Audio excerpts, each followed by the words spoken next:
Tachilale, and welcome to our series of talks on the Divine Feminine, Women in Tibetan Buddhism. This is talk number 4, and we're talking about Yeshe Tsogyal.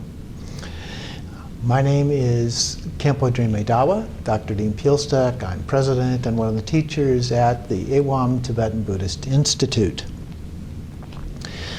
Yeshe Tsogyal was a consort of Padmasambhava, the second Buddha, as it's considered in Tibetan tradition.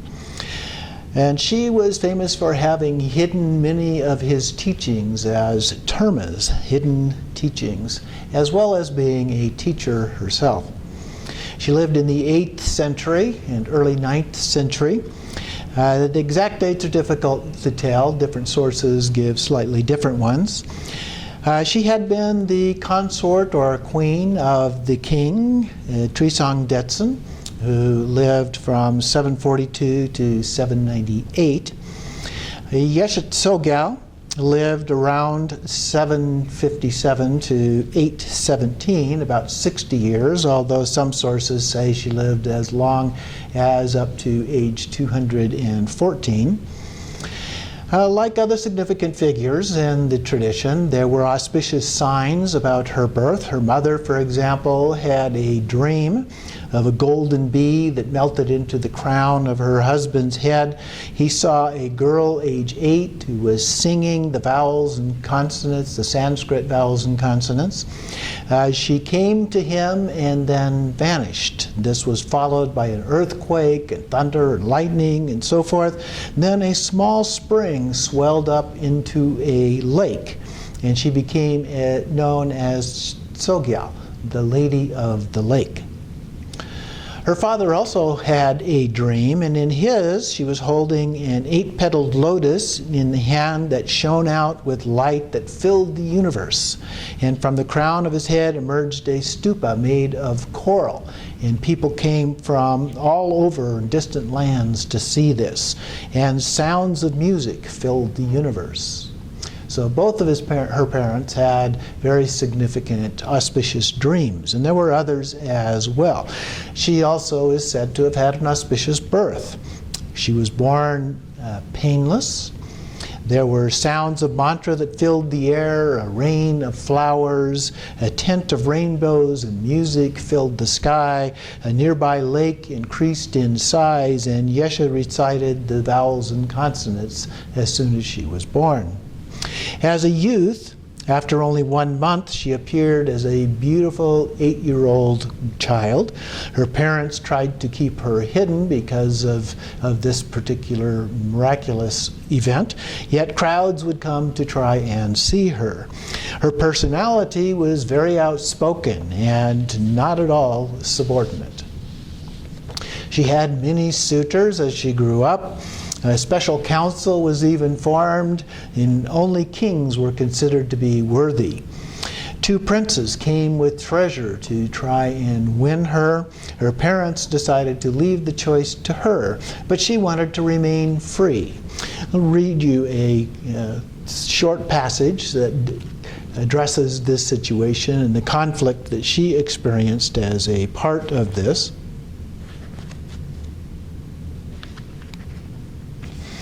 I was involuntarily led out of the house. The instant I stepped outside, the rivals rushed towards me. One caught me by my breast and attempted to lead me away. However, I braced my legs against a boulder so that my feet sank into it like mud. To remove me was like trying to move a mountain, and no one succeeded. Then those fiendish officials took a lash of iron thorns and stripped me naked and began to whip me. Not very pleasant kind of a situation there. So she was forced to leave, but she prayed for the Buddha's protection. She escaped at night, and they searched all over for her and were unable to find her. Eventually she did show up and was caught again, but conflict led to preparations for battle. So to overcome the diverse claims, their parents decided to give her to King Trisong Detsen. And so she was his consort or queen. Then when Shantarakshita came in 773 to build the first monastery in Tibet, Samaye, problems with the local spirits began to happen, and they were having problems building the monastery. And so he suggested to the king that he invite Padmasambhava to come. And he arrived about a year later in 774, stayed on for months, or according to some sources, for a number of years. He was welcomed to court, and Yeshe Tsogyal was offered to him as a gift, along with other gifts. Now remember, this is a patriarchal society, and women in this case were considered to be property. So she became his consort, but also his student. And Padmasambhava then left around the year 804, according to some sources, and Yeshe Tsogyal passed away in 817. Again, these dates are very ambiguous, and multiple sources that are given. Again, let me read you a short passage here from Lady of the Lotus Born.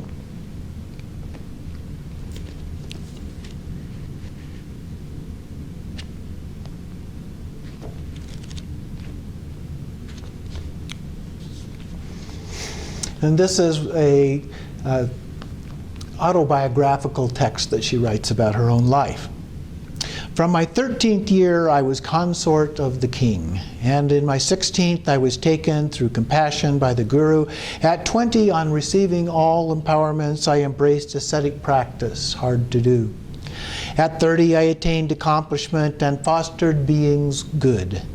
At 40, I attained the level of my Guru's mind, and at 50, vanquished demons, guarding thus the doctrine. At 60, I promoted learning, prospering the Sangha, and at 70, I touched the real. When I reached the age of 80, the Guru went away to the southwest. At age 90, the nature of reality I saw, perceiving it directly. And when I reached my 100th year, my awareness touched its utmost reach. And she goes on mentioning a few other things until she reaches the age of 211, according to that text. In her life, she focused on ordinary people, and she was given great importance by the population, almost the same as Tara. We talked about in the talk on the Tara cult.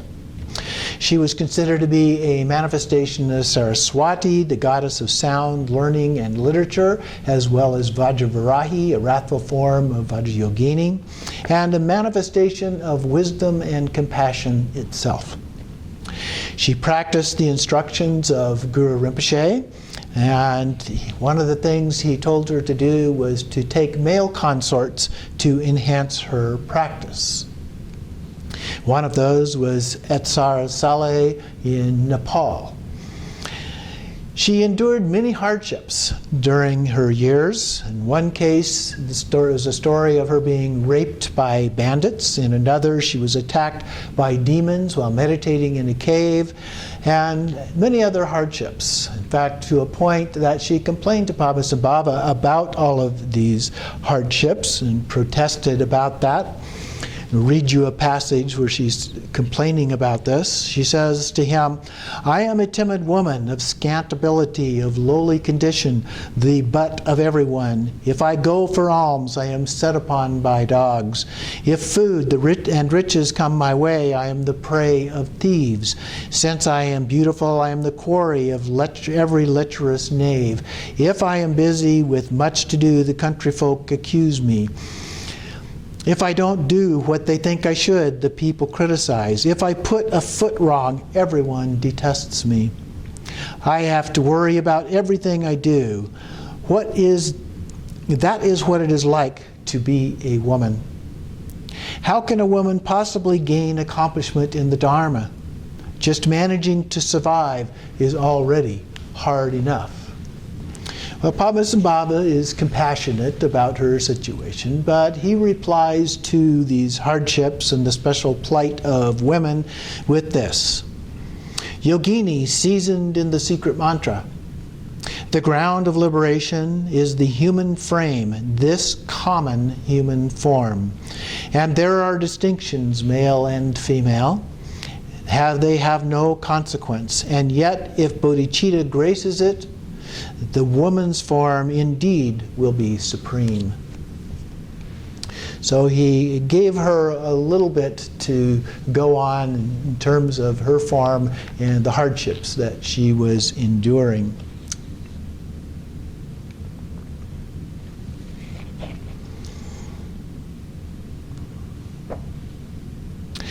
So let's look a little bit at some of the characteristics of her teachings. These included to become a dakini, we should transform the subtle body through yogic practice and the sky-like or space-like character. And this is, remember, a dakini is a sky dancer. So we needed to emphasize this. She placed emphasis on the womb and vulva as symbols of enlightenment. She said to become a siddhi being a magical kind of ability or enlightenment itself. She said become a master mind and tame afflictive emotions. To attain Buddhahood, realize emptiness and Mahamudra. To attain a rainbow body, practice Yeshe Tsogyal and become a sky dancer. So women are said to have played a relatively minor role in much of this, and yet they were founders of lineages. Yeshe Tsogyal played a role in particular with the termas that I mentioned before. So that timely messages, they will reappear when circumstances warrant. So she took the teachings of Padmasambhava, she wrote those down and hid them away so that they would be discovered at later times. And so these are considered to be a continual source of renewal of the tradition. In terms of her practice, she is practiced as a deity practice, and she's referred to as the Queen of Great Bliss sometimes. Oftentimes this is done on Dakini Day, the 25th of the lunar calendar in the Tibetan tradition. There are tsok offerings with bells and drums that are done. The purpose is to become Yeshe Tsogyal during the practice, become compassion and wisdom itself. In taking refuge, we recognize that your mind and her mind are none other than the same, the primordial mind. We recite the ah sound very slowly, and it has a calming, centering effect as well as being symbolic of enlightened wisdom. There is a white light glowing from the heart chakra that represents empty innate awareness, clear light, luminous knowing. Images are manifestations of primordial purity, mind's essence, pure potential. When we chant, we experience the vibration, the matrix of sound, separate yet one. And these are to be recited with your entire being, which is transformed in the process.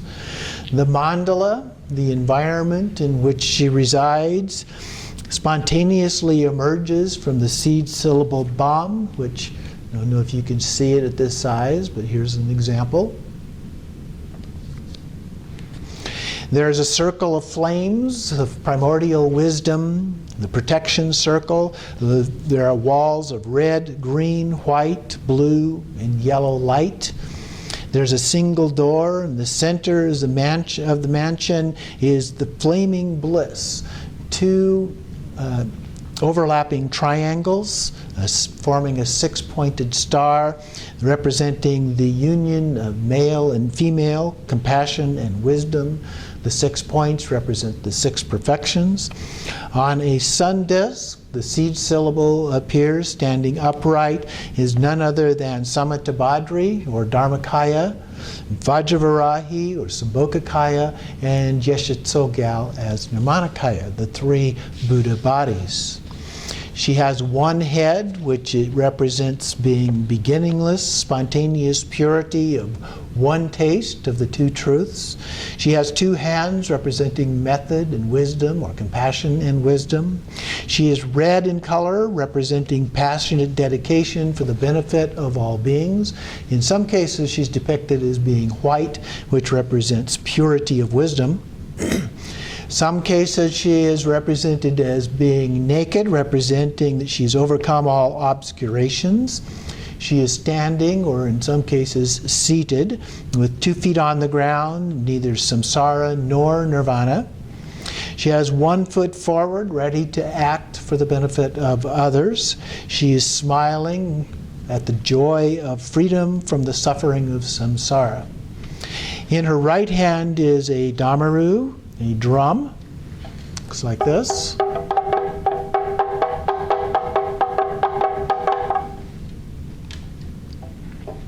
And in her left hand, a curved knife, which looks like this.